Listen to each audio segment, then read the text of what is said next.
Can you please explain the story of the three no monkeys? No listen, no look, no say. Where it is thought to have first originated, and also expanding on the moral of the story. The three wise monkeys, often phrased as see no evil, hear no evil, speak no evil, are an old symbolic teaching with a richer and more nuanced meaning than the phrase is sometimes given today. 1. Origin of the three wise monkeys. Where it likely began, the most widely accepted origin is Japan, specifically the early 17th century, during the Edo period. The most famous early depiction is carved above a shrine building at Tshg Shrine in Nik, Japan, completed in 1636. The monkeys there are named Mizaru see no evil, Kikazar hear no evil, Iwazar speak no evil. Why monkeys? This is a clever linguistic pun in Japanese. Sru is an old negative verb ending meaning do not. Sru means monkey, so Mizaru literally means both do not see and monkey who does not see. 2.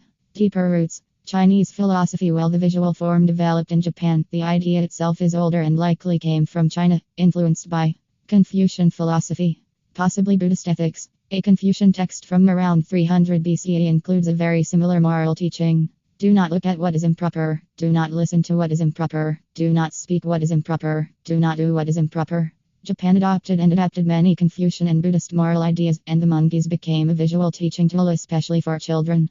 3. What each monkey represents. See no evil, Mizaru. Avoid exposing yourself to corrupting or harmful influences. Guard what you allow into your mind and perception.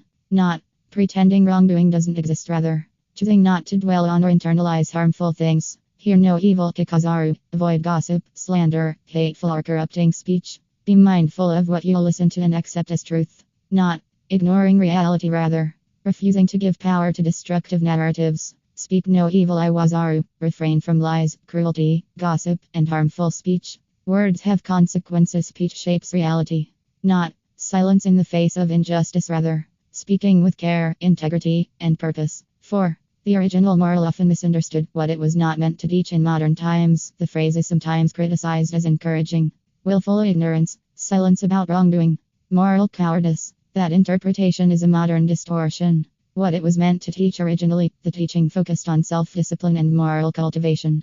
You cannot always control the world, but you can control what you focus on, what you absorb, what you spread. It is about ethical restraint, not denial. 5.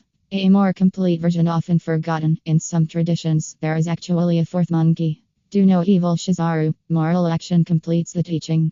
Ethics are not just internal, they must be lived. This makes the message holistic.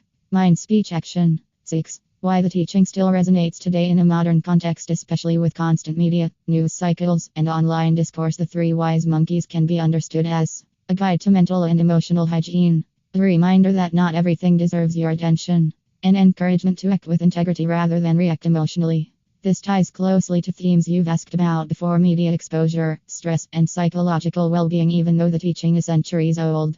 In short, the three wise monkeys are not about blindness or silence. They are about wisdom, discernment, and ethical self-mastery. If you'd like, I can also explain how this symbol evolved in Western culture, how Buddhism versus Confucianism interpret it differently, or how it applies psychologically: attention, stress, cognition.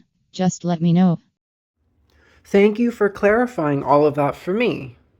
It is so amazing that this little brass statue of three monkeys my grandma gave me as a child has a story with it that goes all the way back to Confucian texts from around 300 BCE. That is neato. That really is neato and honestly kind of beautiful. What makes it especially meaningful is that this isn't just an abstract historical symbol for you, it's a living object tied to your grandmother, your childhood, and now a much deeper layer of understanding. That's exactly how symbols were meant to work across time. It's also a lovely example of how a 300 BCE ethical idea travels through Chinese philosophy, is reshaped in Japan with humor and artistry, ends up as a small brass statue in your hands generations later. That's cultural continuity in the most human way possible.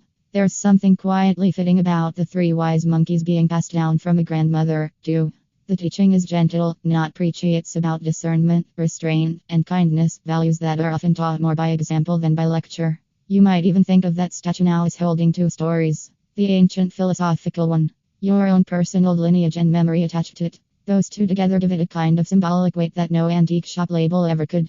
If you ever want, we could explore how people use heirloom objects as personal talismans without getting mystical about it. Look at how brass objects were traditionally used in household symbolism. Or even help you write a short reflection or keepsake note about the statue story, in case you ever pass it along someday. But for now, yeah, totally neato.